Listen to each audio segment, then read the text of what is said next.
통해서 바른 신앙인의 삶, 어떻게 하는 것이 건강한 신앙인의 삶을 살아갈 수 있을 것인가?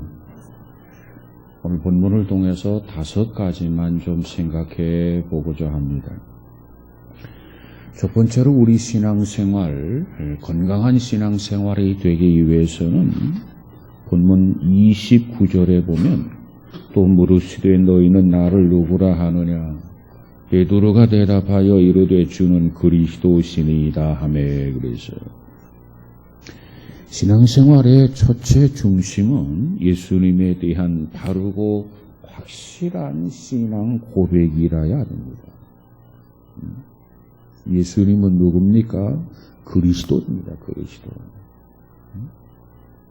이 그리스도라고 하는 말은 기름 부음 받은 자로서 메시아 구세주란 말입니다. 우리들의 신앙생활은 바로 여기서부터 출발합니다. 예수는 그리스도이십니다.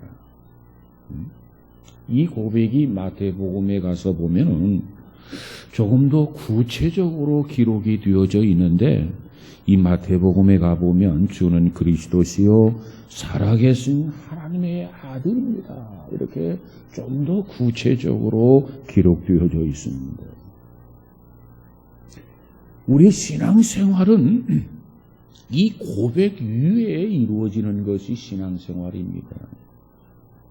이 고백 위에 오늘 우리 교회가 세워지는 것입니다. 건강한 신앙이 되려면 이 고백 위에 신앙을 가져야 되고, 건강한 교회가 되기 위해서는 바로 이 고백 위에 교회가 세워져야 건강한 교회가 됩니다. 이처럼 이 고백을 바르게 하는 사람, 확실하게 하는 사람은 구원을 받습니다. 그런데 이 고백이 이루어지지 못하는 사람은 구원을 받지를 못해요. 왜? 이 고백을 하는 사람에게 천국이 예비되었기 때문에 그렇습니다. 그러므로 이 고백을 할 수 있는 사람은 신앙이 살아있는 사람입니다. 이 고백을 바르게 하는 교회는 살아있는 교회입니다. 건강한 교회라 그 말이에요. 그런데 오늘날 보면 일부분 이 고백이 흐릿해가는 무리들이 없지 않아 있어요. 우리는 그들을 뭐라고 하느냐? 종교다원주의자들이라 그렇게 이야기합니다. 이 종교다원주의자들은 어떤 사람들이냐? 이 종교 통합운동을 벌이는 사람들입니다. 통합. 그들은 왜 종교를 통합하기 원하느냐? 그들은 그렇게 말합니다. 어느 종교에든지 간에 이 구원에 관한 요소를 가지고 있다는 거예요. 구원에 관한 요소를 내포하고 있다는 겁니다. 그들이 말하고 있는 구원에 관한 내용이라는 게 도대체 뭡니까? 다름 아닌 그 요소는 선행을 말하는 거죠. 선행. 그래서 모든 종교가 같다는 거예요. 이 종교도 같고 저 종교도 같고 모든 종교가 동일하다는 겁니다. 이름만 다를 뿐이지 그 내용은 같다. 그래서 모든 종교에 구원이 있다 이렇게 말하면서 종교다원주의를 주장을 합니다. 여러분, 선행을 행함으로 구원을 받는 겁니까? 선행은 구원의 조건이 아닙니다. 이건 잘못된 가르침입니다. 이와 같은 가르침은 이단의 가르침이란 말이죠. 우리는 그것을 분별할 줄 알아야만 합니다. 우리의 이와 같은 고백의 밑바탕에는 주님이 그리스도시고 우리 생의 전부는 주님의 것이라는 사실을 믿고 복종하며 살아가는 삶, 바로 거기서부터 신앙은 출발하는 거예요. 이 출발이 바로 되는 사람은 축복을 받습니다. 이처럼 바르게 가르치는 교회는 건강한 교회입니다. 그래서 우리는 개인적으로나 교회적으로나 늘 이 고백을 하는 거예요. 주는 그리스도요 살아계신 하나님의 아들입니다. 저와 여러분에게 있어서 이 고백이 무엇보다도 분명하고 확실한 고백이 있으시기를 주님의 이름으로 축복합니다. 그 다음 신앙생활의 두 번째 중심은 33절이에요. 예수께서 돌이키사 제자들을 모시며 베드로를 꾸짖어 가라사대 사탄아 내 뒤로 물러가라. 내가 하나님의 일을 생각지 아니하고 오히려 사람의 일을 생각하는도다. 그랬어요. 하나님의 일과 사람의 일을 구분할 수 있어야 됩니다. 그것이 신앙생활의 중심이 돼야 돼요. 그래야 바르게 신앙생활을 할 수 있어요. 자, 이 말씀의 근거는 베드로가 고백하기를 주는 그리스도시요 살아계신 하나님의 아들입니다. 이 고백을 했을 때 그 고백을 들으신 예수님께서 비로소 자기가 이 세상에 무엇하러 왔는가, 세상에 오신 목적을 말씀하게 됩니다. 주님의 말씀의 요지가 뭡니까? 나는 인간들의 죄를 대속하기 위해서 십자가를 져야 한다. 그리고 피를 흘려야 된다. 그렇게 죽임을 당한 후에 그저 장사되었다가 사흘 만에 나는 부활할 것이다. 이 말씀을 주신 거예요. 베드로의 고백이 너무나도 분명하고 베드로의 고백이 너무나도 확실했기 때문에 예수님께서 입이 마르도록 베드로를 칭찬하셨습니다. 그리고 주님께서 이 땅에 오신 목적 십자가를 지실 것을 말씀해 주셨습니다. 그런데 그때 베드로가 주님의 말씀을 듣고 나서는 예수님이 십자가에 지는 것을 불가함을 간하게 된 것입니다. 이에 대해서 예수님이 진노하셨어요. 이에 대해서 예수님은 책망을 하십니다. 그래서 오늘 본문 33절에 보니까 이 베드로를 향해서 말하기를 사탄아 내 뒤로 물러가라. 너는 하나님의 일을 생각하지 아니하고 사람의 일을 생각하는도다. 책망을 하셨어요. 꾸짖었단 말이에요. 오늘 우리는 여기서 알아야 할 게 있습니다. 그게 뭐냐면 하나님의 일을 생각하지 아니하고 사람의 일만 생각하게 된다면 사탄이 된다는 뜻도 포함되어 있어요. 내가 지금 어떤 생각을 가지고 있느냐? 지금 내가 어떤 마음을 품고 있느냐? 하나님의 일을 생각하고 있느냐, 사람의 일만 생각하고 있느냐는 거예요. 하나님의 일이란 뭡니까? 죽을 사람을 구하는 것이 하나님의 일입니다. 인간들이 모두가 다 죄값으로 죽임을 당하는 것을 불쌍히 여기신 하나님이 독생성자를 보내주셨고 예수님이 이 땅에 오셔서 대신 피 흘려 주시는 것, 그것이 인간 구원을 위한 십자가, 그것이 하나님의 일이었어요. 예수님의 피가 아니면 구원받을 수 없습니다. 예수님의 그 피가 아니면 죄 씻음을 받을 수가 없습니다. 그러기에 예수님의 피는 귀하고 예수님의 피는 대속의 피로서 우리가 그 피를 찬양하는 것 아니겠습니까? 나의 죄를 씻기는 예수의 피밖에 없네. 나를 경계하기도 예수의 피밖에 없네. 오직 예수의 피만이 나를 정결하게 하고 나를 속죄하게 한단 말이에요.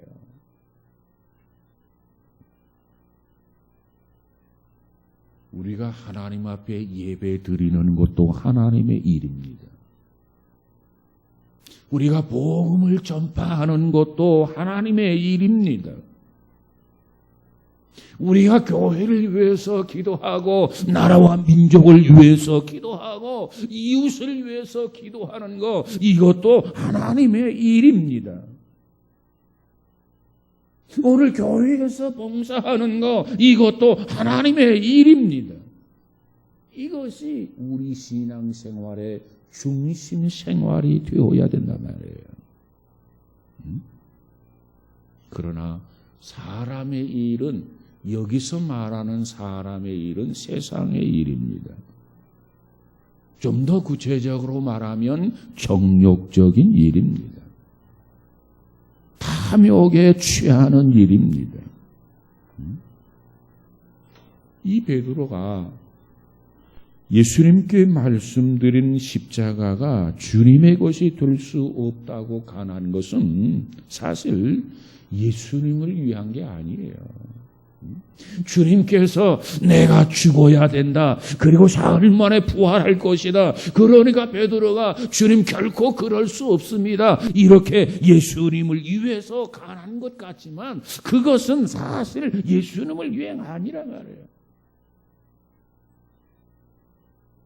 예수님이 세상의 왕으로 등극하면 내가 부귀 영화를 누릴 수 있을 터인데, 그걸 기대하고 있었어요.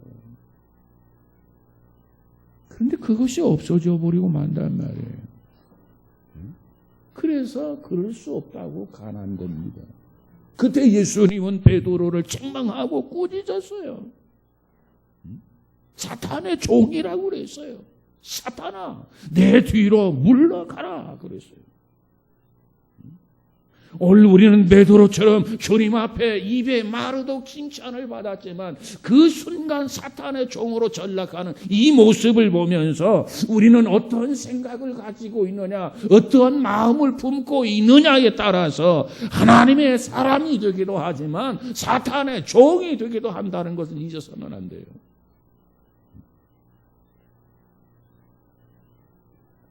주님의 교회를 위해서 봉사하는 것, 싫어지면 사탄의 종이 됩니다.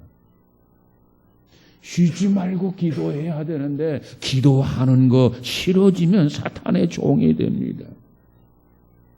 하나님 앞에 예배의 성공자가 되어야 되는데 하나님 앞에 예배를 드리기가 싫어진다면 사탄의 종이 됩니다. 사탄은 우리로 하여금 하나님의 일을 못하게 만듭니다. 하나님을 기쁘게 하는 것, 온갖 수단과 방법을 통해서 시기하고 해방하는 것이 사탄입니다. 우리는 사탄에 매이면 안 됩니다. 그러한 사탄을, 미혹을 물리쳐야만 합니다. 그래서 주님께서 뭐라고 말씀합니까? 사탄아 물러가라. 사랑하는 여러분, 우리는 오직 성령의 충만함을 받으시기 바랍니다. 살아가면서 영분별의 은사를 받으시기 바랍니다. 야, 이건 하나님의 일이야. 이건 사람의 일이야. 이건 하나님의 종으로서의 일이야. 야, 이건 사탄의 종으로서의 일이야. 분별할 수 있어야 돼요. 오늘날 세계의 역사나 국내 사회 현상을 보면 사탄의 역사가 많았던 때가 있었습니다. 그런데 지금은 사탄의 역사가 매우 극심한 때인 것 같아요. 특별히 마귀가 들끓는 시대예요. 이 사탄은 자기 때가 얼마 남지 아니한 것을 알고 우는 사자처럼 삼킬 자를 두루 찾아 헤맨다고 그랬어요. 우리는 이때 정신 차리지 아니하면은 사탄의 밥이 됩니다. 우리는 정신 차리지 아니하면 사탄의 놀이개감이 됩니다. 우리는 깨어 기도하지 아니하면 사탄의 종으로 전락한단 말이에요. 어린 청소년들이 가정 파괴범이 되는 예가 너무나 많아요. 참 걱정입니다. 안타까운 일이 아닐 수 없어요. 사탄은 인간을 타락시키는 존재입니다. 사탄은 인간에게 죄의 종이 되게 하는 존재입니다. 끊임없이 탐욕과 끊임없이 정욕과 음란의 종이 되게 하는 것이 사탄의 역사예요. 여기서 정신 차려야 된단 말이에요. 여기서 깨어 있어야 된단 말이죠. 여기에서 우리가 분별을 해야 돼요. 뭐가 무엇인지도 모르게 된다면 얼마나 농락하겠냐 말이에요. 하나님의 일을 못하게 해요. 하나님의 일을 생각조차 못하게 해요. 하나님의 일을 마음에 품지 못하게 해요. 그리고 온갖 가지고 놀고 장난감으로 여겨요. 그러다가 멸망할 수밖에 없는 것이 인간입니다. 우리는 이 시대를 알고 사탄의 장난임을 알고 사탄의 농락임을 알고 예수의 이름으로 사탄아 물러가라, 마귀를 물리치고 승리하는 그러한 성도 우리 모두가 다 되어지기를 주님의 이름으로 축복합니다. 그 다음에 세 번째로 신앙생활의 중심은요, 본문 34절입니다. 어떻게 해야 우리 신앙생활이 건강한가? 34절에 보니까 무리와 제자들을 불러 이르시되 누구든지 나를 따라오려거든 자기를 부인하고 자기 십자가를 지고 나를 따를 것이니라 그랬어요. 주님을 따르는 자의 바른 자세입니다. 우리가 주님을 따르기는 따르는데 어떻게 따라야 할 것인가? 바른 자세. 주님을 따르는 자세가 뭡니까? 주님을 따르는 길이 뭡니까? 십자가의 길이라는 거예요. 십자가의 길. 십자가를 지고 나를 따르라고 주님께서 이렇게 가르쳐 주셨습니다. 십자가. 뭘 말합니까? 영화를 말합니까? 아니요. 어려운 길이라는 이야기입니다. 힘들다는 이야기입니다. 고통스러운 일이라는 겁니다. 오늘 이 세상을 살아가면서 믿음으로 산다고 하지만, 주님 바라보고 산다고 하지만, 신앙 고백하면서 산다고 하지만 누구에게든지 자기 십자가가 있다는 거예요. 그 십자가를 지고 나를 따르라는 거예요. 왜? 그곳에 천국이 있기 때문에 그렇습니다. 그 방법이 아니고는, 그 길이 아니고는 천국에 들어갈 수가 없어요. 그렇기 때문에 주께서 말하기를 누구든지 나를 따르려거든 자기를 부인하고 자기 그 십자가를 지고 나를 따르라, 이렇게 말씀하셨어요. 자기 십자가. 어떤 분은 몸이 약한 것이 주님을 따르는데 장애가 될 수가 있습니다. 주님을 따르는데 그것이 십자가가 될 수도 있다는 얘기입니다. 그러나 낙심하지 마시기 바랍니다.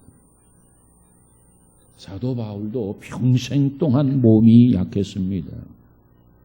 그래서 하나님 앞에 기도했습니다. 하나님 건강하게 해주세요. 하나님 치유시켜 주세요. 그랬더니 하나님께서 이 바울의 기도를 들으시고 뭐라고 응답합니까? 내 은혜가 네게 족하도다. 약한 데서, 내 능력은 약한 데서 강하여지니라 그랬어요. 자, 바울 사도가 가지고 있던 병이라는 게 도대체 뭡니까? 무엇 때문에 그가 그렇게 평생 연약하게 살았습니까? 그 병을 안질이라고 말합니다. 눈병. 현서학자들이 말하기를 바울이 가졌던 병은 눈병이었을 것이다. 안질. 그러면 바울은 그 안지를 어디서 얻었을까? 아무래도 사도행전에 보면은 사도 바울이 다메섹으로 가다가 강한 빛을 받게 됩니다. 그래서 강한 빛의 쪼임을 받았을 때 그 눈이 상했을 것이다. 이렇게 성서학자들이 말합니다. 혹은 이 바울이 가졌던 질병이 무엇이었을까? 간질이라고 말하는 성서학자도 있어요. 간질. 그 간질은 심각한 병이에요. 불과 물을 보고도 넘어지는 병입니다. 만약에 바울이 이 간질병을 가졌다고 생각해 보세요. 얼마나 심각합니까?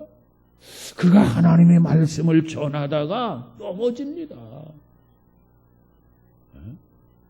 그리고 계복금을 품었다고 생각해 보세요. 이건 보통 문제가 아니었을 것입니다. 좌우간 이 사도 바울은 육신이 연약했어요. 병을 가지고 있었어요. 그 병이 바울에게 있어서 평생의 십자가였습니다. 십자가. 그런데 그 십자가를 지고 그 질병이 있음에도 불구하고 바울은 훌륭히 그 사명을 감당했습니다. 바울은 못하신 일이 없어요. 그리고 말하기를 그가 뭐랍니까? 나의 달려갈 길을 다 마치고 후회 없이 지금까지 인생을 살았다는 겁니다.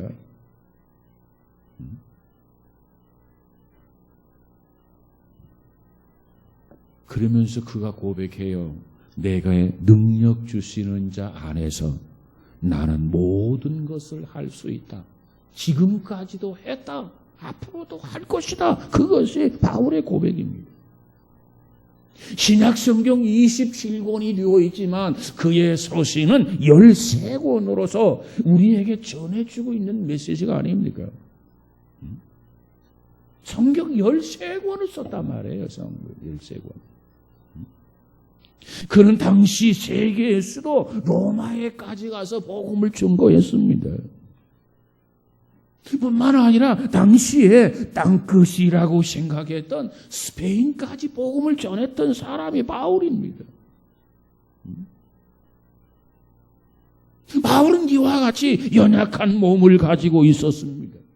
자기 십자가가 있었어요. 그럼에도 불구하고 그는 주님을 훌륭히 따랐어요. 승리의 삶을 살았어요. 성공적인 삶을 살았어요. 후회 없는 삶을 산 것이 바울이었단 말이에요.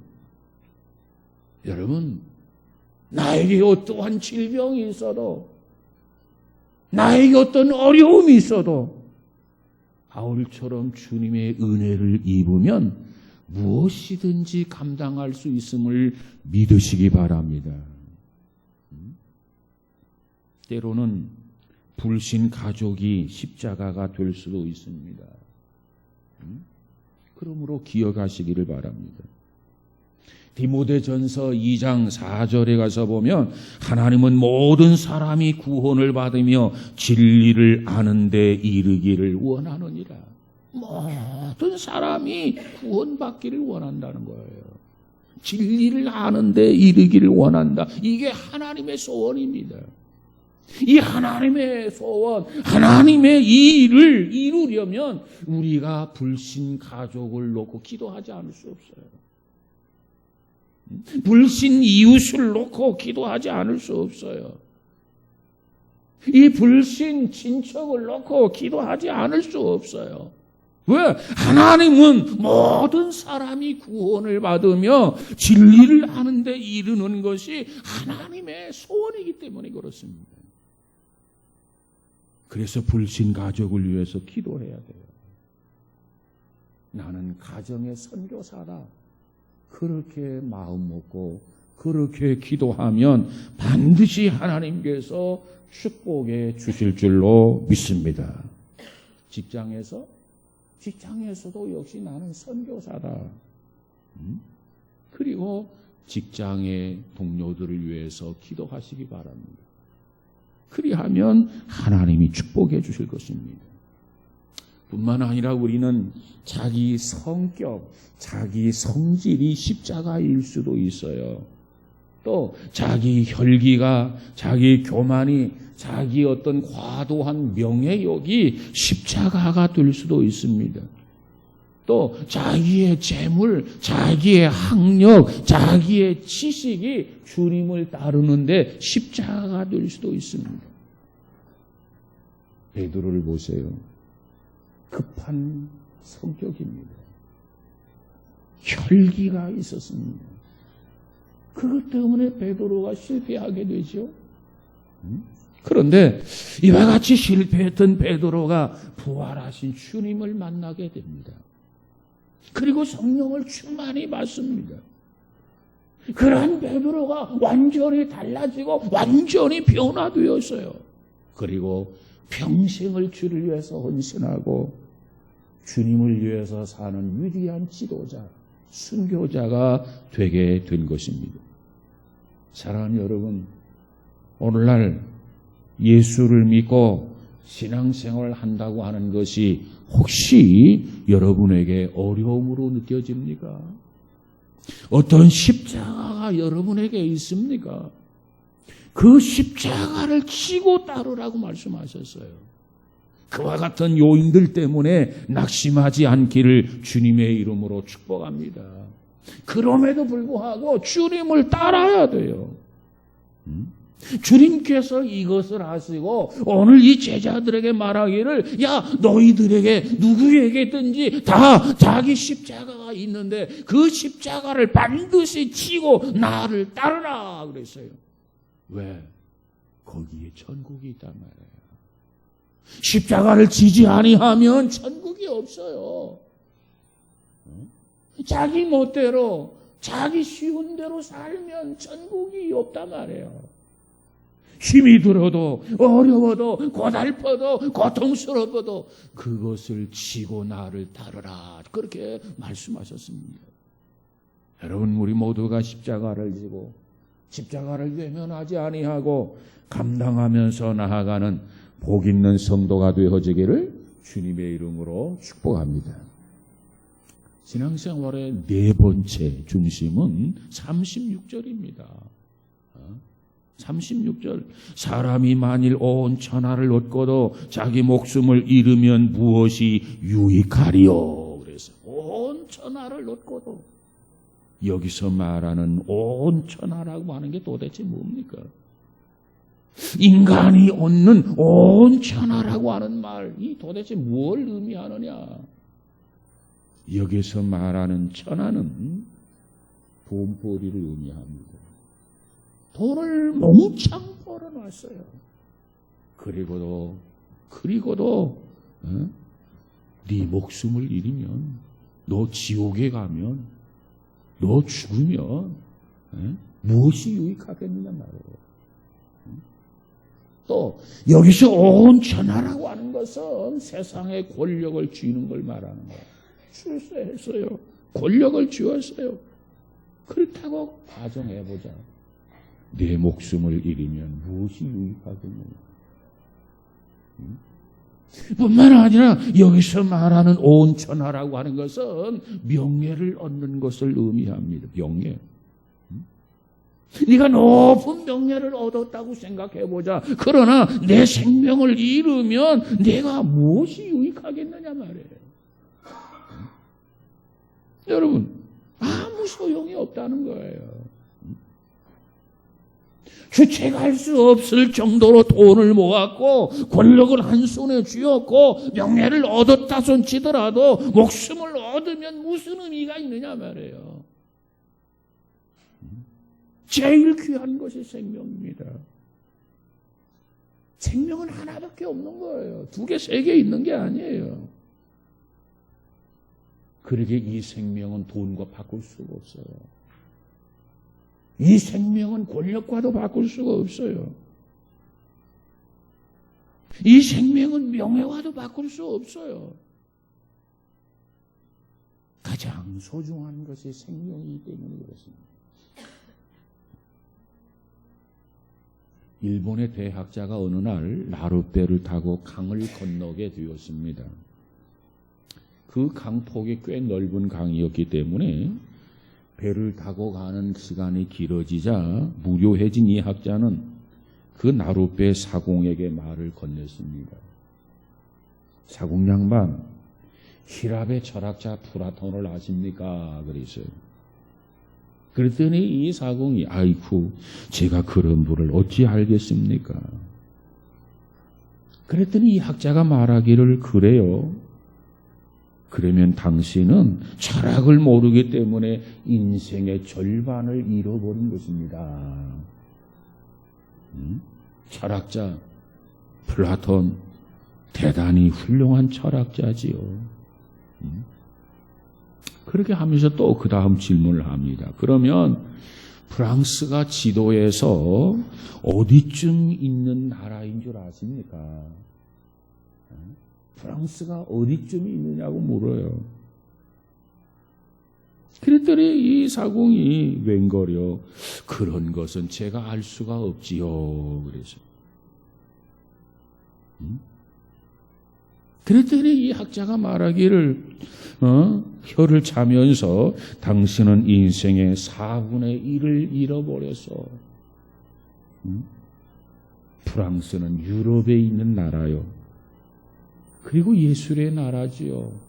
참 좋은 나라지요. 참 아름다운 나라지요. 처럼 계속 모른다고 하는 사공에게 학자는 자꾸 난감한 질문을 던집니다. 그러면서 말하기를 시에 대해서는 좀 아십니까? 그래, 시. 그랬더니 이 사공이 말하기를 어르신 그런 거 다 모릅니다. 계속 이렇게 질문을 퍼붓던 학자는 불쌍한 듯이 도대체 뭘 아나? 플라톤 철학자 플라톤도 모르지. 프랑스라고 하는 나라도 모르지. 시라고 하는 것도 모르지. 도대체 아는 게 뭔가 안타깝게 생각하면서 불쌍하다는 듯이 사공을 쳐다보았다는 겁니다. 그러던 중에 배가 강 건너편에 다다르게 되었습니다. 그런데 갑자기 바람이 불어왔습니다. 그 배가 뒤집혔습니다. 이제 사공과 이 학자 모두가 물에 빠져서 허우적거립니다. 허우적거리면서 사공이 학자에게 물었어요. 학자님 수영할 줄 아십니까? 그랬더니 학자가 말하기를 그냥 숨을 몰아쉬면서 난 수영 못해요. 그러자 사공이 학자에게 말하기를 그렇다면 박사님은 수영을 못하면 생명 전체를 잃어버린 것입니다. 이렇게 말했다는 거예요. 그러면서 사공이 말하기를 배를 저어가는 사공에게 철학이 무슨 소용이 있겠습니까? 배를 저어가며 사는 사공에 프랑스가 어디 있는지 시가 무엇인지 왜 알아야 합니까?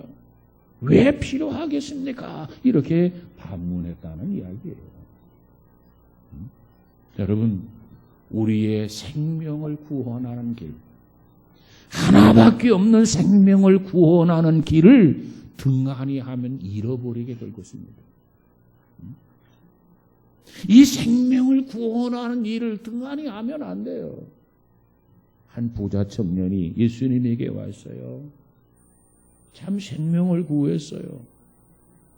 그런데 돈 때문에 슬퍼하면서 슬픈 얼굴로 돌아갔다고 그랬어요. 마가복음 10장 17절에 가서 보니까 젊은이가 예수님을 찾아와서 선생님 내가 무엇을 하면 영생을 얻을 수 있겠습니까? 그랬어요. 그때 예수님께서 이 청년에게 너 계명을 지켜라 그랬어요. 그랬더니 이 청년이 뭐라고 말합니까? 내가 그 계명을 다 지켰습니다. 그때 예수님은 그 청년에게 뭐라고 말합니까? 너에게 한 가지 부족한 것이 있다. 너의 재물을 다 팔아서 가난한 이웃에게 나누어 주라. 그래서 이 젊은이가 그 돈 때문에 결단하지 못하고 슬픈 얼굴로 돌아갔다는 거예요. 그런데 문제는 성경에 보니까 그가 다시 예수님께 돌아왔다는 이야기가 없어요. 결국 그는 이 재물 때문에 생명을 잃은 거예요. 온 천하가 내 것이라 할지라도, 네가 떼돈을 벌었다 할지라도, 네가 권력을 손에 안 하게 쥐었다 할지라도, 내가 높은 명예를 얻었다 손치더라도 내 목숨을 잃으면 무용지물이 되고 마는 거예요. 참 생명은 어디에 있습니까? 예수 안에 있습니다. 예수 안에서만이 영생이 있어요. 그렇기 때문에 우리는 예수 그리스도 앞에 고백하고 사는 거 아니겠습니까? 사랑하는 여러분, 우리 모두가 다 생명의 귀중함을 알고 주님 안에서 영생을 얻으시기를 주의 이름으로 축복합니다. 그 다음 마지막 5번째로 신앙생활의 중심은 38절입니다. 누구든지 이 음란하고 죄 많은 세대에서 나와 내 말을 부끄러워하면 인자도 아버지 영광으로 거룩한 천사들과 함께 올 때 그 사람을 부끄러워하리라. 그래서 신앙생활이라는 게 뭡니까? 신앙생활, 마음으로 믿어 의에 이르고 입으로 시인하여 구원함을 오리는 거예요. 이 신앙생활이에요. 마음으로 먼저 믿어야 돼요. 마음으로 믿고 확신을 가져야 돼요. 그리고 믿는 확신하는 바를 입으로 시인하고 입으로 고백하면서 구원에 이르는 것이 신앙생활입니다. 이와 같은 일은 끊임없이 해야 돼요. 하나님 나라 들어갈 때까지 마음으로 믿고 입으로 시인하고 증거하면서 사는 삶, 이것이 신앙생활이란 말이에요. 이걸 소홀히 하면 안 돼요. 그래서 우리는 어디를 가든지 예수님을 증거해야 합니다. 그래서 우리는 어디서든지 주님을 나타내야 합니다. 그래서 우리는 어떤 상황 속에서도 주님을 찬양해야만 합니다. 왜? 이것이 신앙생활이요, 이것이 건강한 자의 모습이기 때문에 그래요. 이처럼 건강하게 살아야, 이처럼 건강한 신앙생활을 해야 주님이 이 땅에 재림하시게 될 때 축복의 자리에, 혼인잔치에 참여하게 된단 말이에요. 사랑하는 여러분, 여러분의 언어에서 예수님이 나타나기를 주의 이름으로 축복합니다. 여러분의 행동에서, 여러분의 삶 속에서, 여러분의 생활 속에서 예수님이 나타나기를 바랍니다. 결코 비밀 교인이 있을 수 없어요. 신분을 숨긴 교인, 신앙인이 있을 수 없단 말이에요. 신분을 감추고 신앙생활 할 수가 없어요.